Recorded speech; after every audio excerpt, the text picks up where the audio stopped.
السلام علیکم ورحمۃ اللہ وبرکاتہ۔ الحمدللہ رب العالمین والصلاة والسلام علی سید المرسلین وصحبہ اجمعین۔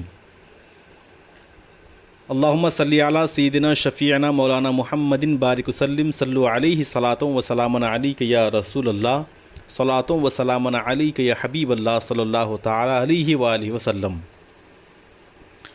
باب العلم انواریہ ایجوکیشنل سوسائٹی و جامعہ انواریہ کے زیر اہتمام تفسیر قرآن بنام تبیان القرآن کا سلسلہ وار درس جاری ہے، جو علامہ غلام رسول سعیدی صاحب کی لکھی ہوئی معرکۃ الآراء تصنیف ہے۔ آج ہم صفحہ نمبر 325 سورہ بقرہ آیت نمبر 26 سے سبق کا آغاز کریں گے۔ بسم اللہ الرحمن الرحیم۔ اللہ تعالیٰ کا ارشاد ہے، وہ اس مثال کے بیان سے بہت لوگوں کو گمراہی میں مبتلا کر دیتا ہے اور بہتوں کو اس سے ہدایت دیتا ہے۔ سورہ بقرہ آیت نمبر 26۔ اللہ تعالیٰ کے گمراہ کرنے کی توجیہ۔ کفار اور منافقین نے جو یہ سوال کیا تھا کہ اللہ نے ان مثالوں کے بیان کرنے سے کیا ارادہ کیا ہے، اس آیت میں اس کا مقصد، اس کا جواب ہے، یعنی جن لوگوں پر جہالت غالب ہے اور جو ضد اور ہٹ دھرمی سے باز نہیں آتے، وہ جب ان مثالوں کو سنیں گے تو ضد اور عناد کی وجہ سے ان مثالوں پر غور و فکر نہیں کریں گے اور فوراً ان کا انکار کر دیں گے۔ لہٰذا ان مثالوں کا بیان کرنا ان کے حق میں گمراہی کا موجب ہوا، اور جن لوگوں کی عادت یہ ہے کہ وہ ضد اور ہٹ دھرمی سے کام نہیں لیتے، کھلے ہوئے ذہن سے سوچتے ہیں اور غور و فکر کرتے ہیں، وہ جب ان مثالوں کو سنیں گے تو ہدایت پا جائیں گے۔ کلیات اور باریک چیزوں کی وضاحت مثال سے ہی ہوتی ہے، اور جو شخص ان مثالوں پر غور و فکر کرتا ہے وہ ہدایت پا لیتا ہے۔ اللہ تعالیٰ فرماتا ہے، وَتِلْكَ الْأَمْثَالُ نَضْرِبُهَا لِلنَّاسِ وَمَا يَعْقِلُهَا إِلَّا الْعَالِمُونَ۔ سورہ عنکبوت آیت نمبر 43۔ اور ان مثالوں کو ہم لوگوں کے لیے بیان فرماتے ہیں اور ان کو صرف عالم ہی سمجھتے ہیں۔ ایک سوال یہ ہے کہ اللہ تعالیٰ نے فرمایا ہے کہ وہ کثیر کو گمراہ کرتا ہے اور کثیر کو ہدایت دیتا ہے، حالانکہ گمراہ تو کثیر ہیں اور ہدایت یافتہ قلیل ہیں۔ اس کا جواب یہ ہے کہ گمراہ عدداً کثیر ہیں اور ہدایت یافتہ اپنے مرتبہ اور شرف کے اعتبار سے کثیر ہیں۔ اللہ تعالیٰ کا ارشاد ہے، وہ صرف فاسقوں کو ہی اس سے گمراہی میں مبتلا کرتا ہے۔ سورہ بقرہ آیت نمبر 26۔ فسق کی تعریف اور اس کے اقسام۔ فسق کا معنی ہے اعتدال اور طریق مستقیم سے خروج، اور شریعت میں گناہ کبیرہ کرنے والے کو فاسق کہتے ہیں۔ اس کے 3 مراتب ہیں۔ تغابی، جو شخص کبھی کبھی گناہ کبیرہ کرے اور اس کو برا جانتا ہو۔ فرض کا ترک اور حرام کا ارتکاب گناہ کبیرہ ہے۔ انہماک، جو شخص گناہ کبیرہ کا عادی ہو اور اس کا کوئی خوف نہ ہو۔ جحود، جو شخص گناہ کبیرہ کو اچھا اور صحیح سمجھ کر کرے، پس جو شخص اس درجہ میں پہنچ جائے اس کا ایمان جاتا رہتا ہے اور وہ کافر ہو جاتا ہے، اور جب تک وہ تغابی اور انہماک کے درجے میں ہوتا ہے وہ ایمان سے نہیں نکلتا، کیونکہ اس کے دل کے ساتھ اللہ اور اس کے رسول کی تصدیق قائم رہتی ہے، اور اسی تصدیق کا نام ایمان ہے۔ یا فاسق سے مراد وہ منافقین ہیں جو فسق کے 3 درجے میں پہنچ چکے ہیں، اور اللہ تعالیٰ نے گمراہ کرنے کو جو فاسقوں میں منحصر کر دیا ہے، اس کی وجہ یہ ہے کہ اس فسق نے ہی ان کو گمراہی تک پہنچایا، کیونکہ مسلسل حق کا انکار کرنے اور باطل پر اصرار کرنے کی وجہ سے وہ ایسے معاند اور ہٹ دھرم ہو گئے کہ انہوں نے اللہ تعالیٰ کی بیان کی ہوئی مثالوں پر غور نہیں کیا، اور یہ نہیں سمجھا کہ مکھی اور مکڑی کی مثالیں دے کر اللہ تعالیٰ نے بتوں کی خست اور حقارت کو بیان کیا ہے، اور ان کی جہالت اور گمراہی اور پختہ ہو گئی، اور اس طرح ان مثالوں کا مذاق اڑانے اور انکار کرنے سے ان فاسقوں کی گمراہی اور زیادہ راسخ ہو گئی۔ اس لیے اللہ تعالیٰ نے فرمایا، وہ صرف فاسقوں کو ہی اس سے گمراہ کرتا ہے۔ ایک بات بولے گا۔ اللہ تعالیٰ کا ارشاد ہے، جو اللہ سے خوب پکا عہد کرنے کے بعد اس کو توڑتے ہیں۔ سورہ بقرہ آیت نمبر 27۔ عہد موثق کا معنی اور اس کی اقسام۔ پکے عہد کا تقاضا یہ ہے کہ اس کی رعایت اور حفاظت کی جائے، جیسے قسم اور وصیت کی رعایت اور حفاظت کی جاتی ہے۔ اس عہد سے مراد وہ عہد ہے جو لوگوں کو عقل دینے کی صورت میں لیا گیا ہے، کیونکہ اللہ تعالیٰ نے اس کائنات میں اپنی ذات اور صفات پر دلائل قائم کیے ہیں اور نشانیاں رکھی ہیں، اور عقل میں یہ صلاحیت رکھی ہے کہ وہ ان نشانیوں سے صاحب نشان تک پہنچ سکتی ہے۔ اس عہد کی طرف اس آیت میں اشارہ ہے۔ بسم اللہ الرحمن الرحیم۔ وَإِذْ أَخَذَ رَبُّكَ مِنْ بَنِي آدَمَ مِنْ ظُهُورِهِمْ ذُرِّيَّتَهُمْ وَأَشْهَدَهُمْ عَلَىٰ أَنفُسِهِمْ أَلَسْتُ بِرَبِّكُمْ قَالُوا بَلَىٰ شَهِدْنَا أَن تَقُولُوا يَوْمَ الْقِيَامَةِ إِنَّا كُنَّا عَنْ هَٰذَا غَافِلِينَ۔ سورہ اعراف آیت نمبر 172۔ اور یاد کیجئے جب آپ کے رب نے بنو آدم کی پیٹھوں سے ان کی اولاد کو نکالا اور انہیں خود ان کے اوپر گواہ بنایا، فرمایا کیا میں تمہارا رب نہیں ہوں؟ انہوں نے کہا کیوں نہیں، ہم نے گواہی دی۔ یہ گواہی اس لیے لے لی ہے کہ کہیں قیامت کے دن تم یہ نہ کہنے لگو کہ ہم اس سے بے نیاز بے خبر تھے۔ دوسرا عہد وہ ہے کہ جو نبیوں اور رسولوں کے واسطوں سے ان کی امتوں سے لیا گیا، اور وہ یہ عہد تھا کہ جب ان کے پاس وہ عظیم رسول آ جائیں جن کی پچھلی کتابوں میں تصدیق ہے اور معجزات سے ان کی رسالت ثابت ہو جائے، تو یہ سب اس عظیم رسول کی اتباع کریں گے اور ان کی کتابوں میں اس کی نبوت کا جو بیان ہے اس کو نہیں چھپائیں گے اور اس کی مخالفت نہیں کریں گے، اور اس عہد کی طرف اس آیت میں اشارہ ہے۔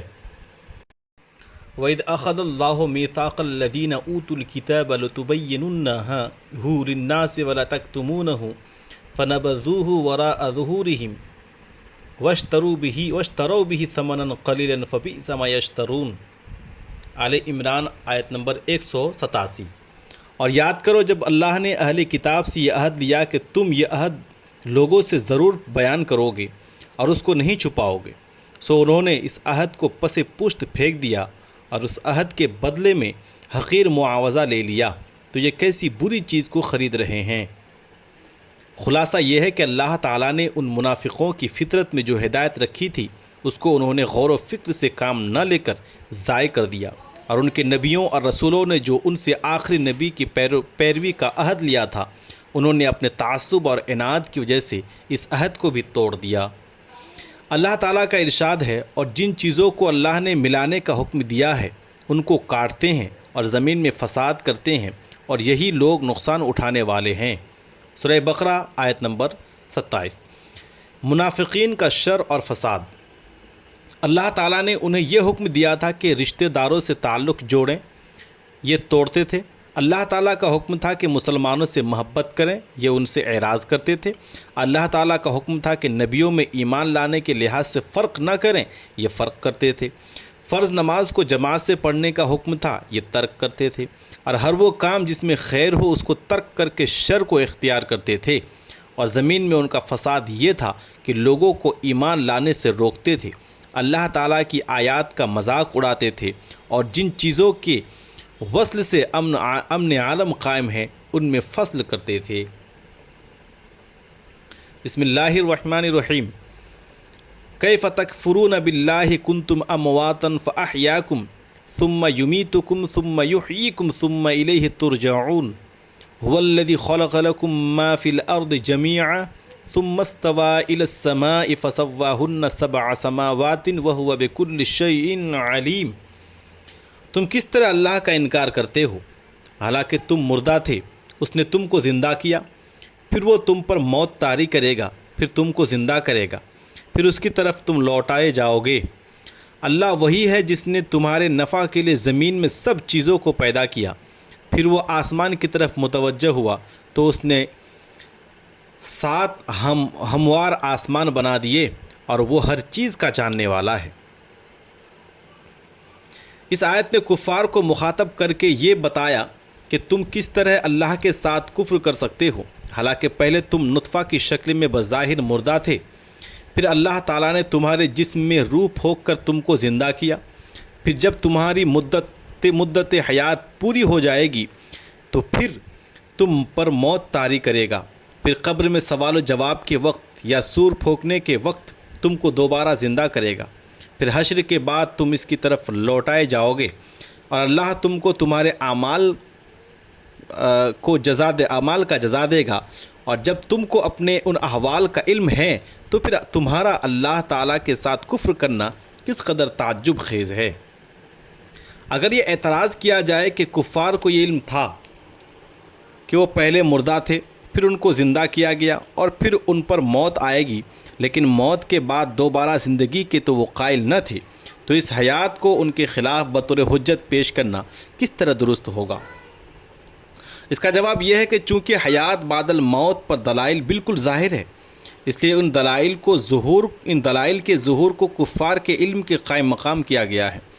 علاوہ ازیں اس آیت میں بھی حیات بعد الموت پر دلیل ہے، کیونکہ جب اللہ تعالیٰ نے پہلی بار ان کو مردہ حالت میں زندگی کی طرف منتقل کیا تو دوبارہ ان پر موت طاری کر کے انہیں زندہ کرنا اس کے لیے کب مشکل ہو سکتا ہے؟ اگر یہ اعتراض کیا جائے کہ موت طاری کرنے کو کس طرح نعمتوں میں شمار کیا جائے گا، اس کا جواب یہ ہے کہ موت دوسری حیات کی طرف پہنچاتی ہے اور وہی حقیقی حیات ہے، اور یہ بھی ہو سکتا ہے کہ اس آیت میں مومنوں سے خطاب ہو کہ پہلے تم مردہ تھے یعنی جاہل تھے، پھر تم کو زندہ کیا یعنی علم اور ایمان سے سرفراز کیا، پھر تم پر معروف موت طاری کی جائے گی اور تم کو حقیقی حیات دے دی جائے گی اور تم اللہ تعالیٰ کی طرف لوٹائے جاؤ گے، پھر تم کو ایسا اجر و ثواب دیا جائے گا جس کو کسی آنکھ نے نہ دیکھا ہے، نہ کسی کان نے سنا ہے، اور نہ اس کا کسی دل میں خیال آیا ہے۔ حیات اور موت کا معنی۔ علامہ راغب اصفہانی لکھتے ہیں، حیات کے متعدد معنی ہیں۔ ایک، نباتات میں جو نشو و نما کی قوت ہے اس کو حیات کہتے ہیں۔ قرآن مجید میں ہے ان اللہ یحیی الارض بعد موتیہا، سورہ حدید آیت نمبر 17، بے شک اللہ ہی زمین کے مردہ ہونے کے بعد اس کو زندہ فرماتا ہے۔ دو، حیوانات میں جو احساس اور حرکت بالارادہ کی قوت ہے اس کو حیات کہتے ہیں۔ وما یستوی الاحیاء ولا الاموات، سورہ فاطر آیت نمبر 22، اور زندہ اور مردہ برابر نہیں ہو سکتے۔ تیسرا، عمل اور عقل کی قوت کو حیات کہتے ہیں۔ ومن کان میتا فاحیینہ وجعلناہ لہ نورا یمشی بہ، سورہ انعام آیت نمبر 122، اور کیا وہ شخص جو مردہ تھا پھر ہم نے اس کو زندہ کیا اور اس کو روشنی دی جس سے وہ چلتا ہے۔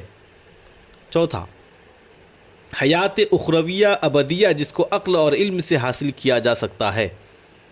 استجیبوا للہ وللرسول اذا دعاکم لما یحییکم، سورہ انفال آیت نمبر 24، اللہ اور رسول جب تمہیں ابدی زندگی دینے والی چیز کی طرف بلائیں تو فوراً حاضر ہو جاؤ۔ پانچواں، جس حیات کے ساتھ اللہ تعالیٰ متصف ہے اور اللہ تعالیٰ کے حی ہونے کا معنی یہ ہے کہ اس کے لیے موت ممکن نہیں ہے اور وہ عالم اور قادر ہے۔ حیات کے معنی کے مقابلہ میں موت کا معنی ہے زمین کا بے آب و گیا ہونا اور بنجر ہونا زمین کی موت ہے۔ حس اور حرکت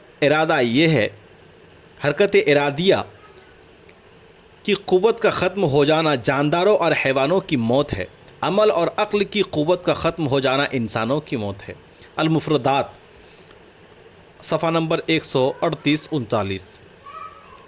اللہ تعالیٰ کا ارشاد ہے، اللہ وہی ہے جس نے تمہارے نفع کے لیے زمین میں سب چیزوں کو پیدا کیا، پھر وہ آسمان کی طرف متوجہ ہوا تو اس نے 7 ہموار آسمان بنا دیے۔ سورہ بقرہ آیت نمبر 29۔ زمین اور آسمان کی تخلیق کی ترتیب۔ علماء کا اس میں اختلاف ہے کہ زمین کو پہلے بنایا گیا یا آسمان کو۔ جو علماء پہلے زمین کی تخلیق کے قائل ہیں ان کا استدلال اس آیت سے ہے کہ اللہ تعالیٰ زمین کو پیدا کرنے کے بعد آسمان کی طرف متوجہ ہوا، اور حسب ذیل آیات سے بھی ان کا استدلال ہے۔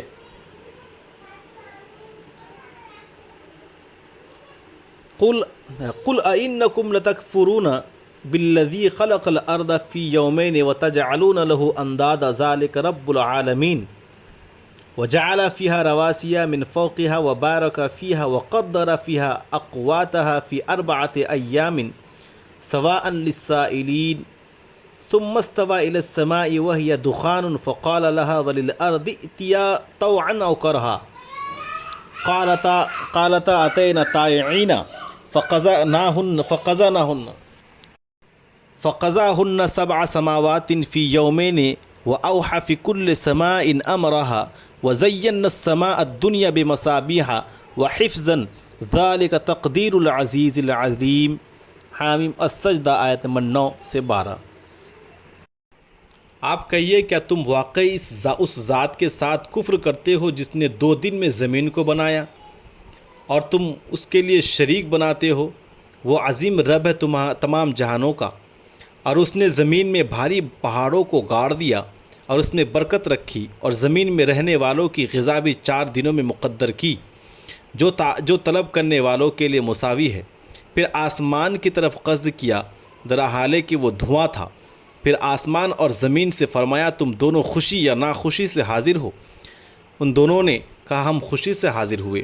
پھر 2 دن میں 7 آسمان بنا دیے اور ہر آسمان میں اس کے موافق حکم بھیجا، اور ہم نے آسمان دنیا کو چراغوں سے مزین کیا اور اس کی حفاظت کی. یہ بہت زبردست ذات اور بڑے علم والے کا مقرر کیا ہوا اندازہ ہے. یہ آیتیں اس پر دلالت کرتی ہیں کہ زمین کو آسمان سے پہلے پیدا کیا گیا ہے، اور امام ابن جریر طبری نے قتادہ سے یہ نقل کیا ہے کہ آسمان کو پہلے بنایا گیا ہے اور زمین کو بعد میں بنایا گیا ہے. ان کا استدلال قرآن مجید کی ان آیات سے ہے. أَأَنْتُمْ أَشَدُّ خَلْقًا أَمِ السَّمَاءُ بَنَاهَا رَفَعَ سَمْكَاهَا فَسَوَّاهَا وَأَغْطَشَ لَيْلَهَا وَأَخْرَجَ ضُحَاهَا وَالْأَرْضَ بَعْدَ ذَلِكَ دَحَاهَا. سورہ نازعات آیت نمبر 27 سے 30. آیا تمہاری تخلیق زیادہ سخت ہے یا آسمان کی؟ اللہ تعالیٰ نے آسمان کو بنایا، اس کی چھت بلند کی، پھر اس کو ہموار کیا اور اس کی رات تاریک کی اور اس کے دن کی روشنی کو ظاہر کیا اور اس کے بعد زمین کو پھیلایا. اس آیت سے بظاہر یہ معلوم ہوتا ہے کہ زمین کو آسمان کے بعد پیدا کیا گیا ہے، لیکن جمہور علماء اس کا جواب یہ دیتے ہیں کہ زمین کی تخلیق پہلے کی گئی تھی، جیسا کہ سورہ البقرہ اور سورہ حامیم السجدہ سے واضح ہوتا ہے، اور زمین کو پھیلانے کا عمل آسمان کی تخلیق کے بعد کیا گیا، جیسا کہ سورۃ النازعات سے واضح ہوتا ہے. اباحت کے اصل ہونے کی تحقیق. اس آیت میں اللہ تعالیٰ کا ارشاد ہے اللہ تعالیٰ وہی ہے جس نے تمہارے نفع کے لیے زمین میں سب چیزوں کو پیدا کیا. اس آیت میں لام انتفاع کے لیے ہے، سبب اور تعلیل کے لیے نہیں ہے، کیونکہ اللہ تعالیٰ کے کسی فعل کی کوئی علت نہیں ہوتی. بیضاوی. اس آیت سے جمہور فقہا اور اصولیین نے یہ استدلال کیا ہے کہ احکام شرعیہ کے وارد ہونے سے پہلے اصل میں سب اشیاء مباح ہیں. پھر جب احکام شرعیہ وارد ہوئے تو بعض احکام واجب ہو گئے اور بعض کام حرام ہو گئے. مثلا شراب نوشی اور کتوں کے ساتھ اشتغال اور تصویریں بنانا پہلے مباح تھا، اور جب شریعت میں ان سے ممانعت وارد ہو گئی تو یہ کام حرام ہو گئے. اسی طرح والدین کی اطاعت کرنا پہلے مباح تھا، جب شریعت نے اس کا حکم دے دیا تو یہ واجب ہو گیا.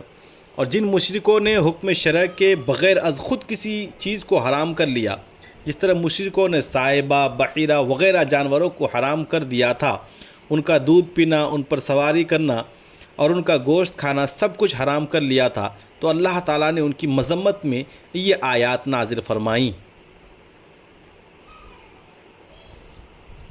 وَلَا تَقُولُوا لِمَا تَصِفُ أَلْسِنَتُكُمُ الْكَذِبَ هَذَا حَلَالٌ وَهَذَا حَرَامٌ لِتَفْتَرُوا عَلَى اللَّهِ كَذِبًا. سورہ نحل آیت نمبر 116.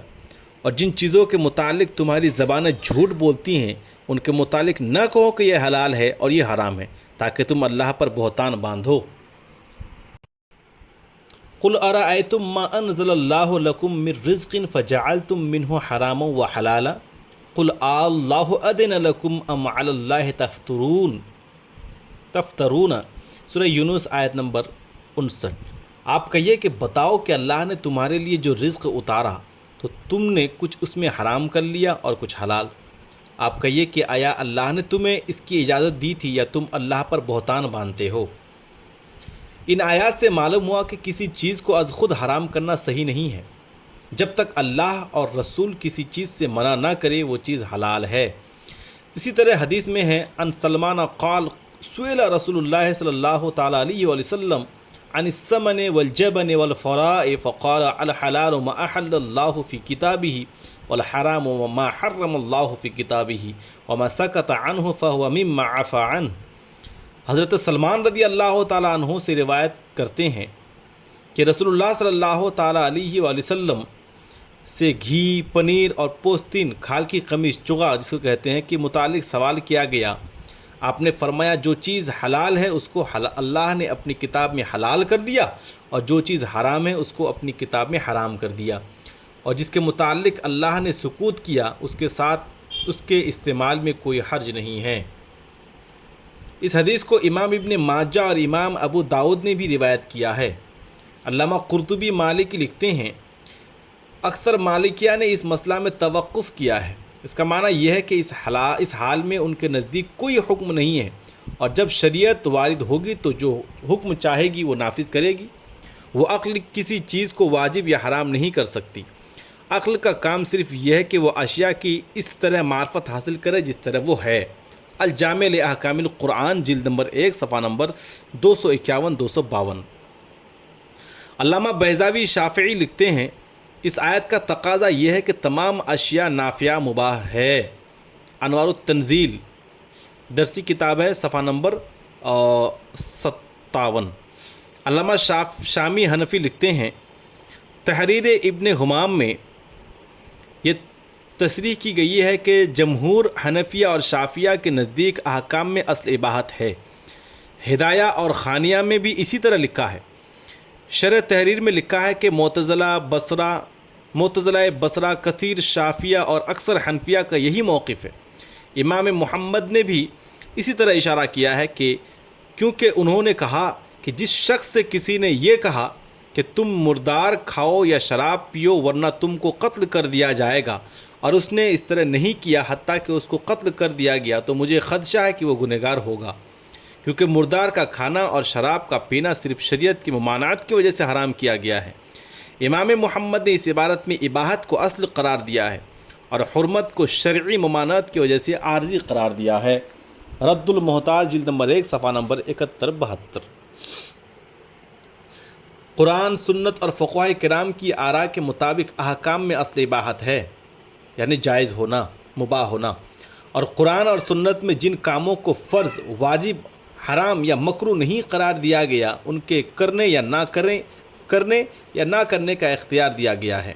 اس لیے نبی صلی اللہ تعالیٰ علیہ وسلم اور دیگر مشاہیر اسلام کے فضائل اور سیرت کے مجالس کو منعقد کرنا اور آپ کے میلاد پر خوشی کا اظہار کرنا، صدقہ، خیرات اور دیگر عبادات کا ثواب نبی صلی اللہ تعالیٰ علیہ وسلم، بزرگان دین اور اپنے رشتہ داروں کو پہنچانا، انفرادی اور اجتماعی طور پر صلاۃ و سلام پڑھنا، تراویح میں باجماعت قرآن مجید کو ختم کرنا، وسیع و عریض مساجد بنانا، لائبریریاں قائم کرنا، مصحف پر سورتوں کا نام اور آیتوں کی تعداد لکھنا، پاروں کے حساب سے قرآن مجید کو تقسیم کرنا، مسجدوں میں محراب اور منبر بنانا، وعظ و نصیحت کے لیے جلسے منعقد کرنا، نبی صلی اللہ تعالیٰ علیہ وسلم اور صحابہ کے ایام میں جلوس نکالنا اور ان کے ذکر کی مجلس سے قائم کرنا، دینی مدارس کے سالانہ جلسے کرنا، دورہ حدیث پڑھانا اور ختم بخاری کرنا، اور ایسے بہت سے دینی امور جن سے دین کے شعار اور اس کی عظمت کا اظہار ہوتا ہے، ہر چند کے شریعت میں ان کے کرنے کا حکم ہے، نہ ان کے کرنے سے منع کیا گیا ہے، اور یہ تمام کام اپنے اصل پر مباح ہے، لیکن ان کو فرض اور واجب اعتقاد نہ کیا جائے، نہ ان کے ساتھ فرض اور واجب کا معاملہ کیا جائے، ان کاموں کو لازم سمجھا جائے، نہ ان کے نہ کرنے والوں پر ملامت کیا جائے اور نہ ان پر طنز و تشنیع کی جائے۔ جب کسی مباح کام کو فرض اور واجب کا درجہ دے دیا جاتا ہے تو وہی سے بدعت کا دروازہ کھل جاتا ہے۔ اللہ تعالیٰ کا ارشاد ہے اور وہ چیز اور ہر وہ چیز کا جاننے والا ہے، اور وہ ہر چیز کا جاننے والا ہے۔ سورہ بقرہ آیت نمبر 29۔ حشر اجساد پر دلیل، یعنی تمام جسموں کو جمع کیا جائے گا، اس کی کیا دلیل ہے؟ ان آیتوں میں اللہ تعالیٰ نے حشر اجساد پر دلیل قائم کی ہے۔ مشرکوں کو یہ اشکال ہوتا تھا کہ مرنے کے بعد انسانوں کے اجسام بوسیدہ ہو جاتے ہیں اور پھر مٹی میں مل جاتے ہیں، پھر مختلف زلزلوں، آندھیوں اور طوفانوں میں یہ ذرات بکھر کر منتشر ہو جاتے ہیں اور دوسرے ذرات کے ساتھ خلط ملط ہو جاتے ہیں۔ ایک ہی انسان کا جسم ذرات میں بکھر کر آندھیوں اور ہواؤں کے ذریعہ کہیں سے کہیں پہنچ جاتا ہے اور اسی طرح کے دوسرے ذرات سے مختلط ہو جاتا ہے۔ تو اب مثلا ایک انسان کے تمام ذرات کو مختلف مقامات سے یکجا کرنا اور دوسرے ذرات سے ممتاز اور الگ کرنا ان کے خیال میں بہت بعید تھا۔ اللہ تعالیٰ نے یہاں یہ بتلا دیا کہ اس کے لیے بعید ہوگا جس کو علم نہ ہو۔ اللہ تعالیٰ کو ہر چیز کا علم ہے اور اس کے لیے ان منتشر ذرات کو پھر سے جمع کر دینا کچھ مشکل نہیں۔ اور جب وہ تم کو اور تم سے کہیں بڑی چیزوں آسمان اور زمین کو بنا چکا ہے تو پھر دوبارہ تم کو پیدا کرنا اس کے لیے کب مشکل ہے، بلکہ زیادہ آسان ہے۔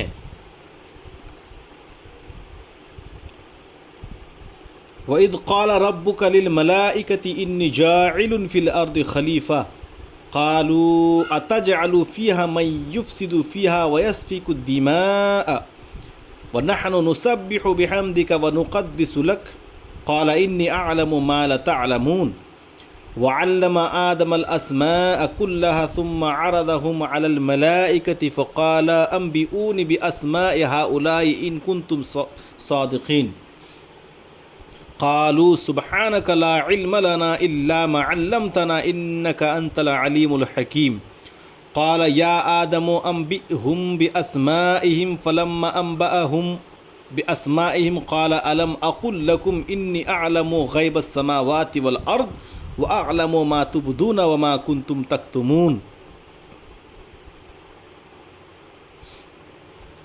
اور یاد کیجئے جب آپ کے رب نے فرشتوں سے فرمایا میں زمین میں ایک خلیفہ نائب بنانے والا ہوں۔ فرشتوں نے کہا کیا آپ ایسے شخص کو نائب بنائیں گے جو زمین میں فساد اور خون ریزی کرے گا، حالانکہ ہم آپ کی حمد کے ساتھ تسبیح کرتے ہیں اور آپ کی پاکیزگی بیان کرتے ہیں۔ فرمایا بے شک میں ان چیزوں کو جانتا ہوں جن کو تم نہیں جانتے، اور اللہ نے آدم کو سب چیزوں کے نام سکھا دیے، پھر ان چیزوں کو فرشتوں پر پیش کر کے فرمایا اگر تم سچے ہو تو مجھے ان چیزوں کے نام بتاؤ۔ فرشتوں نے کہا تو پاک ہے، ہمیں صرف انہی چیزوں کا علم ہے جن کی تو نے ہمیں تعلیم دی ہے، بے شک تو ہی سب جاننے والا بڑی حکمت والا ہے۔ فرمایا اے آدم ان کو ان سب چیزوں کے نام بتاؤ۔ جب آدم نے ان سب چیزوں کے نام ان کو بتا دیے تو فرمایا کیا میں نے تم سے نہیں کہا تھا کہ میں وہی آسمانوں اور زمینوں کا غیب جاننے والا ہوں، اور میں ہی آسمانوں اور زمین کا غیب جاننے والا ہوں، اور جس کو تم ظاہر کرتے ہو اور جس کو تم چھپاتے تھے وہ سب جانتا ہوں۔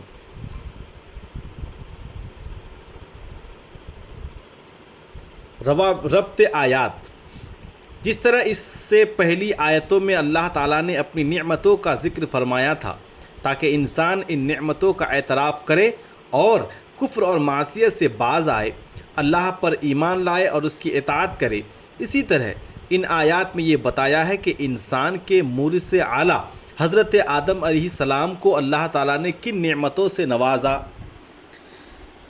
حضرت آدم کو اللہ تعالیٰ نے اپنا خلیفہ اور نائب بنایا، ان کو اپنی صورت پر پیدا کیا، ان کو کائنات کی تمام اشیاء کے اسماء کا علم عطا فرمایا اور ان کو مسجود ملائک بنایا، ان کو پہلے جنت میں رکھا، پھر ان کو خلافت جاری کرنے کے لیے زمین پر بھیجا، اور یہ حضرت آدم پر اللہ تعالیٰ کی عظیم نعمتیں ہیں۔